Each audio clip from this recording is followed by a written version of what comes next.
ባገኘሽበት ስታንከራትቺ ልትቀርቢ ነው አይ የዛሬው የቡና አይደለም ቡና ስላየኝ ነው እንደዚህ ያልኩሽ በቡና ታማ እንግዲህ በጣም በመጪው በእስልምና እምነት ተከታዮች ዘንድ በስፋት ከሚከበሩት በዓሎች መካከል የኢድ አል-አድሃ እየመጣ ነው እሱን በማስመልከት እንግዲህ ከነቢል ጥብስና ክትፎ ጋር ቆይታ እናደርጋለን እዚህ መጣ ነው 1447ኛው የኢድ አል-አድሃ በዓል በመጪው ረቡዕ ይከበራል የእርድ በዓል ነው ከሱ ጋር ተያይዞ የእርድ ሁኔታው እንዴት ነው ብለን በባለ ስራ ሰዓታችን ይሄን ልንቃኝ ነው ስለዚህ እንመልከት መልካም አብራችሁን ቆዩ ማህሌ ደመላሽና ያልፋል አሻገር ነው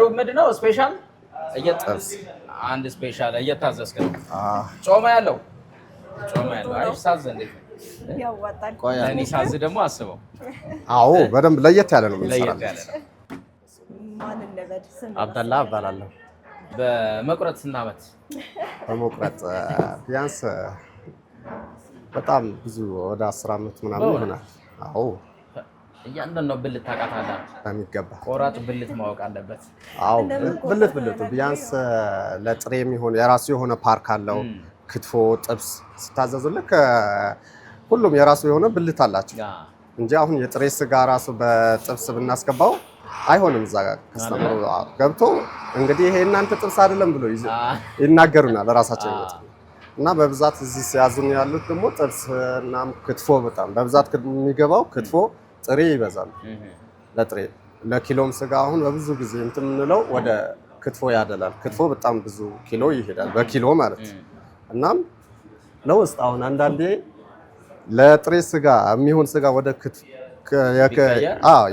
ክትፎ ብንቀይረው የጥሬ ስጋው ይሄ እናንተ አይደለም የናንተ ስጋ አይደለም ብለው ከስተመረኛ ጋር ነው መጥቶ የሚሉት እናም ከብዙ ቦታ ነው መጥቶ የሚያዙን እና የረጅም ጊዜ ልምድ ያለው እንትን ደግሞ ይሄ እናንተ አይደለም ብሎ እኛ ላይ እንትን ይመልሳል እንግዲህ በዓል ላይ ሲሆን ደግሞ ገበያው ይደምቃል እናንተ ደግሞ በጣም እንቅስቃሴ ይበዛባችኋልና እንዴት ነው አሁን ዋዜማው ላይ ነው የምንገኘው የበዓሉ መዳረሻ ላይ ነን ያለ ነውና የበዓል እንቅስቃሴው እንዴት ነው የበዓል እንቅስቃሴው በቃ አሪፍ ነው እኛም አሁን የበዓል ቀን በጣም ስራ ይበዛብናል እናም ሁላችንም ደግሞ ሬዲ ሆነን ነው የምንጠብቀው ሬዲ ሆነን እዚህ ጋር አሁን ከስተመር ከብዙ ቦታ መጥቶ ስለሚያስጨናንቁን በመጀመሪያ ለበዓል ተብሎ በሬውም ሬዲ ሆነን ተዘጋጅቶ ይገባል በቃ ቀድሚያ ሁሉንም ነገር ሬዲ እንሆናለን እያንዳንዱ ሰው ማንንም ሰው ሳይቀየም ቆየብኝም ራሱ ሳይል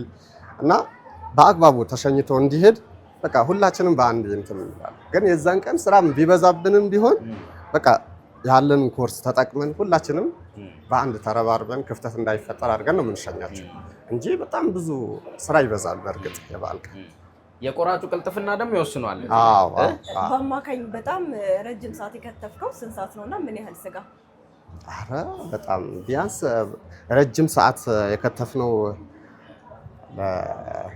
ቢያንስ ከ2 ሰዓት ወይ ከ3 ሰዓት እንጀምረውና ቢያንስ እስከ 7-8 ሰዓት ድረስ በቃ የከተፍን ነው የምናወራው እስከምጥ በጣም እናመሰግናለን ለወዳጅ ዘመዶች የመልካም በዓል ምኞት ካለክ ያው እንኳን አደረሳችሁ ለመላው ለእስልምና ሃይማኖት ተከታይ በሙሉ እንኳን አደረሳችሁ እላቸዋለሁ እናም ለቤተሰቦቼም እናቴም እንኳን አደረሰሽ ለኢድ አል-አድሃ አረፋ በዓል በሰላም እንኳን አደረሰሽ ብዬ እመኝላታለሁ ለሁሉም የኢትዮጵያ ሕዝብ በሙሉ የሰላም የጤና የፍቅር ያርግልን ብዬ እመኛለሁ አሜን በጣም እናመሰግናለን ለቤተሰቦች መልካም በዓል ይሁንልህ አሜን እንግዲህ ቁረጥ ያው አድርስላቸው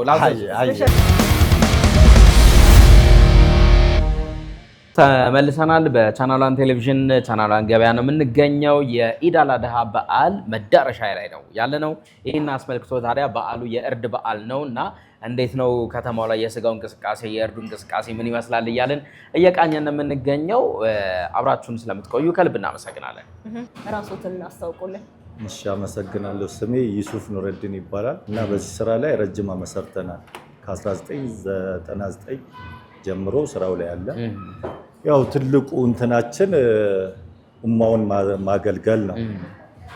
የሚገባውን አገልግሎት መስጠት ነው። ይሄን ብሎ ማለት ደረጃውን የጠበቀ በሬ ካገዛዛችን ጀምሮ ከገበያ አገዛዙ ጀምሮ እዛው ላይ ስለነበርንበት ስራው ላይ ደረጃውን የጠበቀ በሬ ነው የምንገዛው። ስንሸጥም ለውጭ ሰው ወደ ቤቱ ይዞ መሄድ ሲፈልግ በኪሎ እንሰጣለን። ለመኖሪያ ቤቶች ማለት ነው። የክትፎ ስጋ አለ፣ የጥብስ ስጋ አለ፣ የወጥ ስጋ አለ።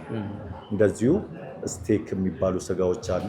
ጭቅና የሚፈልግ ሰው በዛ መልክ ነው የምናስተናግደው እና ከዛ ባለፈ አረፋ ለምሳሌ እርድ ቤቱ ላይ የሌለው ሰው እኛ ጋር መጥቶ ይዞ መሄድ ይችላል። 10 ኪሎ ይሁን 20 ኪሎ 30 ኪሎ ይሁን በአቅሙ ከግማሽ ኪሎ ጀምሮ እስከ 100 ኪሎ ባለው አቅሙ በቻለውን ያህል አገልግሎት እንሰጣለን። ያለነው የኢድ አል አድሃ በዓል መዳረሻ ላይ ነው። ከበዓል ጋር ተያይዞ እንግዲህ ለተቸገሩ ወገኖች መርዳት ማጋራት ግዴታው ነው። በእምነቱም ደግሞ የሚጠበቅ ነገር ነው አይደለም? ቤታችሁ ወይም ደግሞ በግል ከእንደዚህ አይነት ስራዎች ጋር የተገናኘ የምትሰሯቸው ነገሮች አሉ? ቢስሚላህ አልሐምዱሊላህ። እኔ አሁን ወደ ሳውዲ የሚኖሩ ስደተኛ ወንድሞች እህቶች አሉ። እችን ያለፈ 5 ዓመት አልሳሳት ጀምሮ አንድ በግ ለሁለት የቻለ አንድ በግ የቻለ ያችን ገንዘብ እነሱ ይሰበስቡና እኔ ደግሞ በጉን እገዛና አቅም ለሌላቸው አባት ለሌላቸው ይቲሞች ማለት ነው ለነሱ ከቻልን አንድ በግ ለሁለት ካልቻሉን አንዱን በግ ደግሞ ለሶስት እያደረግን እንሰጣለን። ዞሮ ይሄን በምናገርበት ሰዓት ያው እንደ ውክልናውን ነው የሚወስደው አሉ። በዛ መልኩ ሳውዲ ዱባይ ያሉ ወንድሞች አሉ። ያን ነገር ወደኛ ይልካሉ ፍራንኩን በላኩት ነገር እኛ ደግሞ ለነዛ ሰዎች እናደርሳለን። ስለዚህ እንኳን አረሳችሁ በሏቸው። ከተማም ያሉ ገጠርም ላሉ ቤተሰቦች ለደንበኞችም ጭምር እንኳን አረሳችሁ በሏቸው። ኢንሻአላህ ቢስሚላህ አልሐምዱሊላህ። ለአረፋ በዓል እንኳን በሰላም አደረሳችሁ ማለት የምፈልገው ከኢትዮጵያ ውጭ በመላው ዓለም ላሉ ሙስሊም ወንድሞች እህቶች በድጋሚ እንኳን ለአረፋ በዓል በሰላም አደረሳችሁ ማለት እፈልጋለሁ። በተረፈ ለወንድሞቼ፣ ለእህቶቼ፣ ለስራ ባልደረቦቼ፣ ለሙሉ ደንበኞቼ፣ ለከስተመሮቼ ለአረፋ በዓል እንኳን በሰላም አደረሳችሁ እላለሁኝ። እንደዚሁም ለእናንተ ሚዲያ ለስታፉ ሚዲያችሁንም ለሚከታተል ሁሉ እንኳን ለአረፋ በዓል በሰላም አደረሳችሁ ማለት እፈልጋለሁ። እኛም ስለተገናኘን በጣም ደስ ብሎናል። ለእናንተም ለመላው ቤተሰብም ደንበኛም መልካም በዓል እንዲሆንላችሁ እንመኛለን። ቀሪ እንግዲህ የቻናል ዋን የቢዝነስ ፕሮግራሞቻችን የሚቀጥል ይሆናል።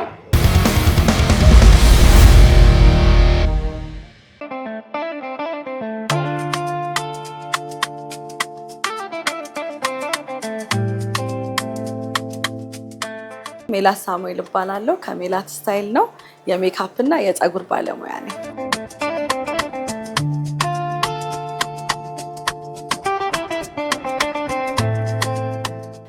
ያው እንግዲህ ፀጉር ቤታችን መስራት ከጀመርን ረጅም ዓመት ነው።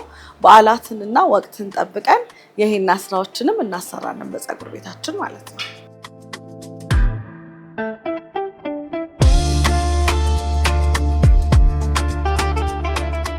አንዳንድ ጊዜ ሰዎች የራሳቸውን ዲዛይን እና ስታይል ይዘው ይመጣሉ። ስለዚህ ያመጡትን ስታይል በሚፈልጉት እንሰራላቸዋለን። ግን ደግሞ አንዳንድ ጊዜ ደግሞ አንቺ እንደፈለግሽ ስሪን ስለሚሉ ያው እኛ እንደፈለግን እንሰራቸዋለን ማለት ነው።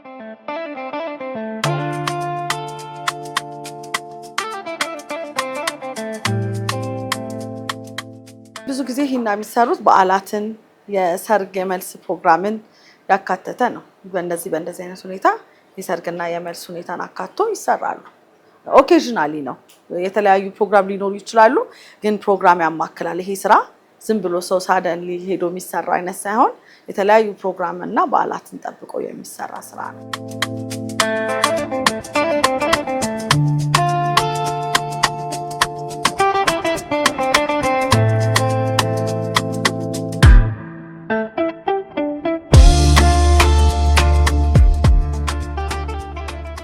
ወደዚህ ስራ ስንገባ መነሻ ካፒታላችን 10 ሺህ ብር ነበረ።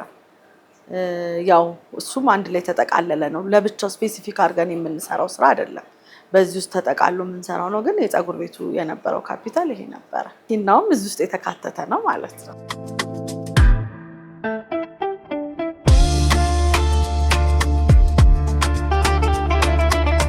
እኔን ማግኘት የሚፈልጉ ሰዎች አድራሻዬ ቦሌ ሸገር ህንፃ 2ኛ ላይ ሜላት ስታይል ብለው ኢንስታግራም፣ ቲክቶክ፣ ፌስቡክ ላይ ቢገቡ ያገኙኛል።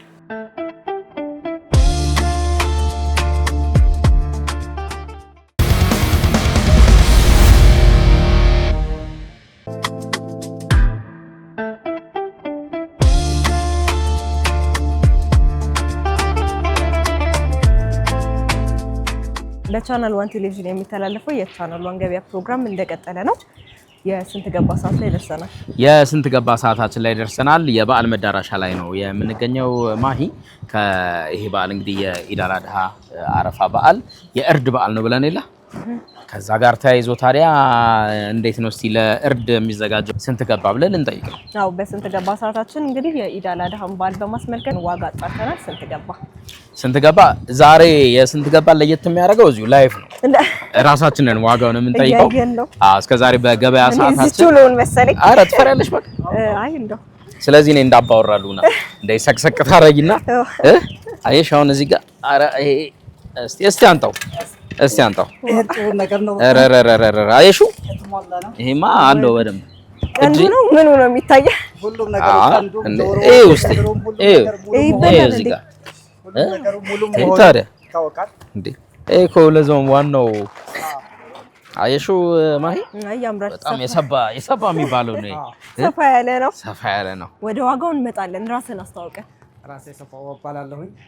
ማን እባላለሁ? ሰፋው እባላለሁ። እንደ በጉ ሰፋው። የበግ ልግል ላይ ነው ያገኘነ። እንዴት ነው የበግ ገበያው? ያው በዓል እየደረሰ ነው። የአረፋ በዓል እየደረሰ ነው። የእርድ በዓል ነው። ሰዎች በብዛት ይፈልጋሉ ብለን እናስባለን እና እንዴት ነው ገበያው እንቅስቃሴው? ገበያው አሪፍ ነው።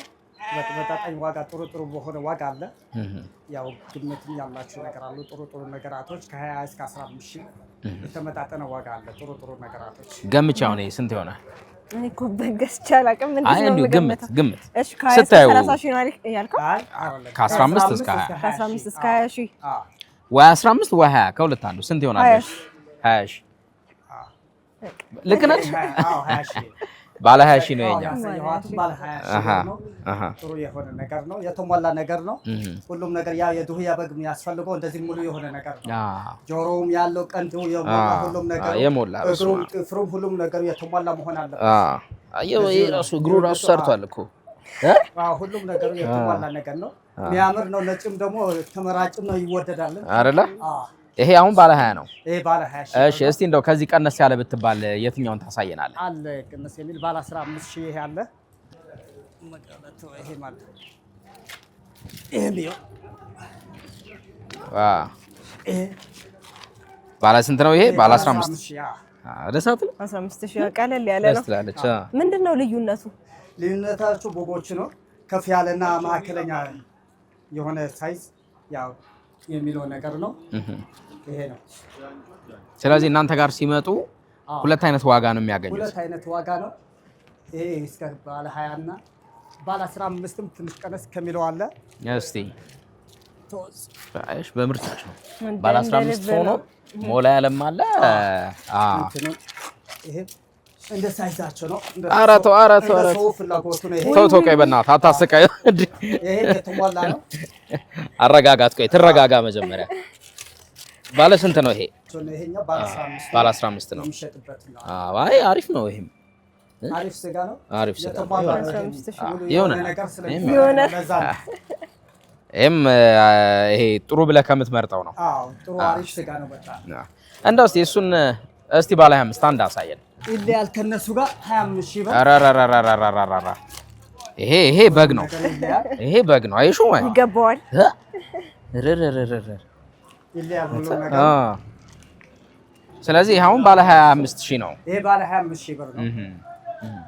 ያ ባለ 20ው አይታቸዋል። ባለ 15 ማለት ሰው እንደ ፍላጎቱ ነው፣ እንደ ምርጫው ማለት ነው። በመረጠው በወደደው ነገር ነው ይዞ የሚሄደው። የወደደውን ያማረውን አሁን እናንተ የመረጣችሁት ደስ ያላችሁን ይዛችሁ እንደምትሄዱ ሌላውም የሚመጣ ሰው ደስ ያለውን የመረጠውን ዋጋውን ተነጋግረው ይዞ መሄድ ይችላል ማለት ነው። በብዛት ሰዎች የትኛውን ይገዛሉ?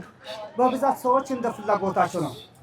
ብዙውን ሰው ጥሩ ነገር ቤተሰብ ያለበት ሰው እስከ 25,000 ብር እስከ 20,000 ብር ያለውን ነው በብዛት ይዞ መሄድ ያለው እሱ ነው። ያኛው ትንሽ ማዕከለኛ ቤተሰብ ያለበት ሰው ለስጦታ ሲሆን ከፍ ያሉት ናቸው 25ዎቹ እስከ 20 ያለውን እነሱ አሪፍ ናቸው። በብዛት ይዞ የሚሄደው እነሱ ናቸው። በግ ብቻም ሳይሆን ደግሞ ፍየሎች እያየን ነውና ዋጋቸው አሉ። ፍየሎች አሉ ከ16 እስከ 17 13 አለ። ይሄ አሁን 17,000 ብር ነው። ይቺ የሰባች ነች። አሪፍ ነች። ጥሩነታቸውን በምንድን ነው የምትለየው? ጥሩነታቸው ያው እዛው እኛ ከመጀመሪያ ያደግንበት ስራ ስለሆነ ይሄኛው ለይተን ምንነታቸው እናውቀዋለን። ትንሽ ይሁን ትልቅ ይሁን ስጋነቱም ምን አይነት እንደሆነ እኛ እናውቀዋለን ማለት ነው። ለዛ ነው ያደግንበት አብረን የመጣንበት ስራ ነው። ለዛ እሺ አሁን ይቺ ፍየል ስንት ነች? ይሄ 17,000 ብር። መለስ የሚል ደግሞ ምን ያህል አለ እናንተ ጋር? መለስ የሚለው 15,000 ብር አለ። አሪፍ ነገር ነው እሱ።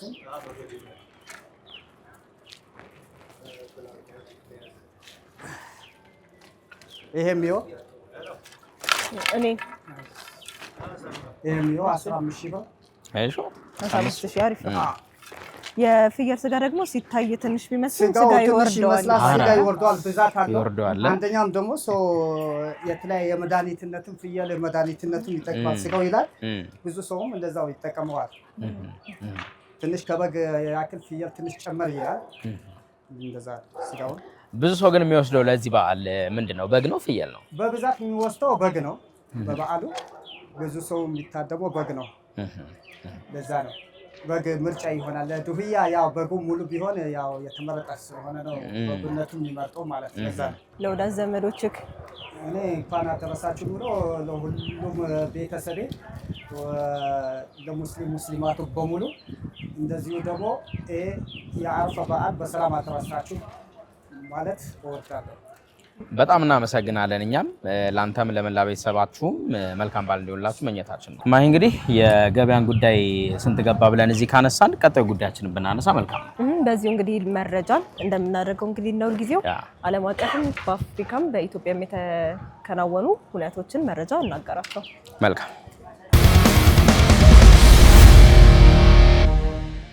በዱባይ ከ1500 በላይ ኢትዮጵያውያን በተለያዩ የንግድ ስራዎች ተሰማርተው እንደሚገኙ ተነገረ። የዱባይ ንግድ ምክር ቤት ከአዲስ አበባ ንግድና ዘርፍ ማህበራት ምክር ቤት ጋር በጋራ በመሆን የዱባይ ኢትዮጵያ ቢዝነስ ትብብር ፎረም ላይ ንግግር ያደረጉት የዱባይ ንግድ ምክር ቤት ፕሬዝዳንትና ዋና ስራ አስፈጻሚ መሐመድ አሊ ራሺድ በዱባይ የንግድ እንቅስቃሴዎች ኢትዮጵያን ባለሀብቶች ያላቸው ቁጥር ከፍ እያለ መሆኑን ተናግረዋል። አክለውም እንደ አውሮፓውያን አቆጣጠር እስከ መጋቢት ወር 2025 ድረስ 1676 የኢትዮጵያ ኩባንያዎች የዱባይ ንግድ ምክር ቤት አባላት መሆናቸውንና በሪል ስቴት በሎጂስቲክስና በንግድ ዘርፎች መሰማራታቸውን ገልጸዋል። በዚህም በ2026 በመጀመሪያው ሩብ ዓመት ብቻ 91 አዳዲስ የኢትዮጵያ ኩባንያዎች በዱባይ መቋቋማቸውን ከነዳጅ ንግድ ወጪ በሁለቱ ሀገራት መካከል ያለው የንግድ ልውውጥ እንደ አውሮፓውያን አቆጣጠር በ2013 ከነበረበት $454 ሚሊዮን ባለፈው ዓመት ወደ $6.1 ቢሊዮን ማደጉን አስረድተዋል። በዱባይ የሚገኙ ኢትዮጵያውያን ኢንቨስተሮች ቁጥር በከፍተኛ ሁኔታ የጨመረው እንደ አውሮፓውያን አቆጣጠር ከ2015 እስከ 2025 ባሉት ዓመታት ውስጥ መሆኑ ተመላክቷል።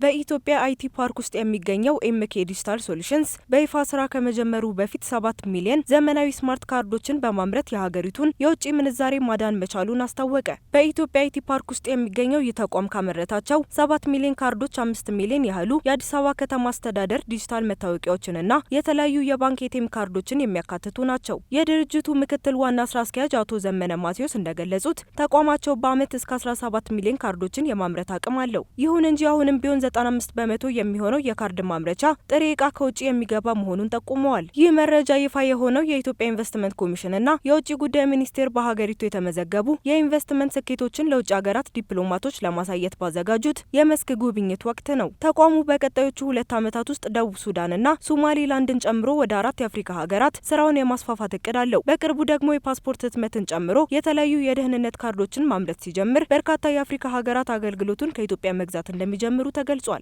ታዋቂው የካታር ቢሊዮነር አልሀያት ቤተሰብ ንብረት የሆነው ዩሲሲ ሆልዲንግ በኢትዮጵያ የሚገነባውን ግዙፍ ዓለም አቀፍ አውሮፕላን ማረፊያን ጨምሮ በአፍሪካ የቢሊዮን ዶላር የመሰረተ ልማት ግንባታዎች ላይ ለመሳተፍ እንቅስቃሴ መጀመሩ ተገለጸ። የካታሩ ቢሊዮነር አልሀያት ቤተሰብ ባለቤትነት የሚተዳደረው ግዙፉ የኮንስትራክሽን ኩባንያ ዩሲሲ ሆልዲንግ በኢትዮጵያና በዲሞክራቲክ ሪፐብሊክ ኮንጎ በሚተገበሩ ሜጋ ፕሮጀክቶች ላይ ለመሳተፍ ፍላጎት እንዳለው ተገልጿል። ቢዝነስ ኢንሳይደር አፍሪካ እንደዘገበው ኩባንያው በአፍሪካ እያደገ የመጣውን የትላልቅ ፕሮጀክቶች ግንባታ ዕድል ለመጠቀም ከፍተኛ ዝግጅት እያደረገ ይገኛል። በተለይም በኢትዮጵያ በዓመት እስከ 100 ሚሊዮን መንገደኞችን ያስተናግዳል ተብሎ የሚጠበቀውን አዲሱን ግዙፍ አውሮፕላን ማረፊያ ግንባታ ውል ለመውሰድ በጨረታ ላይ እየተሳተፈ መሆኑ ታውቋል። ዚምባብዌ የውጭ ሀገር ዜጎች በትንሽ ደረጃ በሚካሄድ የወርቅ ማዕድን ቁፋሮ ስራ ላይ እንዳይሰማሩ ማገዷን አስታወቀች። የሀገሪቱ የማዕድን ሚኒስትር ፖሌት ካምባሙራ እንደገለጹት ይህ ዘርፍ ካሁን በኋላ የተከለለው ለዚምባብዌ ዜጎችና ሙሉ በሙሉ በሀገር በቀል ባለሀብቶች ለተያዙ ኩባንያዎች ብቻ ነው። በዘርፉ ላይ ያሉ የውጭ ሀገር ኦፕሬተሮች እስከ ፈረንጆቹ ጥር ድረስ ወደ ትላልቅ ማዕድን ቁፋሮች መሸጋገር እንዳለባቸው፣ ካልሆነ ግን ስራቸውን አቁመው መውጣት ይኖርባቸዋል ሲሉም ተደምጠዋል። ባለስልጣናቱ እርምጃው የሀገር ውስጥ የስራ ዕድሎችን ለመጠበቅ ከማዕድን የሚገኘውን በሀገር ውስጥ ለማስቀረትና ከዘርፉ ጋር የተያያዙ የአካባቢ ብክለት ስጋቶችን ለመፍታት እንደሚያግዝ ገልጸዋል። የፋይናንስ ቴክኖሎጂ ፈጠራዎች እያደጉ መምጣታቸውን ተከትሎ ለህገ ወጥ አጋቾችና ለሽብርተኞች አዳዲስ የገንዘብ ማስተላለፊያ መንገዶችን እየፈጠሩ መሆኑን የቱርክ የገንዘብ ሚኒስትር አስጠነቀቁ። በፓሪስ በተካሄደው የከፍተኛ ባለስልጣናት ጉባኤ ላይ ንግግር ያደረጉት የቱርክ የገንዘብ ሚኒስትር የፋይናንስ ፈጠራዎች ወደፊት መጓዛቸውን እንደማያቆሙ ሁሉ አብረዋቸው የሚመጡ የደህንነት ስጋቶችም በዚያው ልክ እየጨመሩ መምጣታቸውን አስገንዝበዋል። ሚኒስትሩ አክሎም የዓለም አቀፍ የፋይናንስ ተቋማትና መንግስታት ቴክኖሎጂውን ከመጠቀም ባለፈ ወንጀለኞች ይህንን ዘመናዊ አሰራር ተጠቅመው የሽብር ፈንድ እንዳያንቀሳቅሱ የቁጥጥር ስርዓታቸውን ማዘመን እንዳለባቸው አሳስበዋል። ይህንን አዲስ የቴክኖሎጂ ስጋት ለመከላከልም የዓለም አቀፍ ትብብርና የተቀናጀ የመረጃ ልውውጥ ወሳኝ መሆኑን በንግግራቸው አጽንኦት ሰጥተውበታል።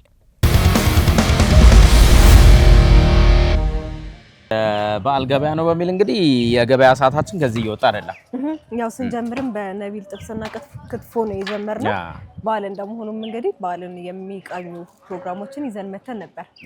እንግዲህ የበዓል መዳረሻ ላይ ነው የምንገኘው። በድጋሚ ለመላው የእስልምና እምነት ተከታዮች መልካም የኢድ አል አድሃ አረፋ በዓል እንዲሆንላችሁ ከልብ እንመኛለን። እኛ ደግሞ ከእርድ ጋር የተያዙ ጉዳዮችን ገበያውን ቃኘት አድርገናል። በዚሁ ልናበቃ ነው። ስንት ገባን እንግዲህ ተመልክተናል። በባለስራ ሰዓታችን ቆይታ አድርገን ነበረ። የዚህን ሳምንት የቻናል ዋን ገበያ የቢዝነስ ፕሮግራምን ያልፋል አሻገርና ማሪስ ደመላሽ ይዘን መተን ነበር። አብራችሁን ስለቆያችሁ ከልብ እናመሰግናለን። ተወዳጅ የቻናል ዋን ቴሌቪዥን ፕሮግራሞች ይቀጥላሉ። መልካም በዓል፣ ቸር ቆዩ። አይሹ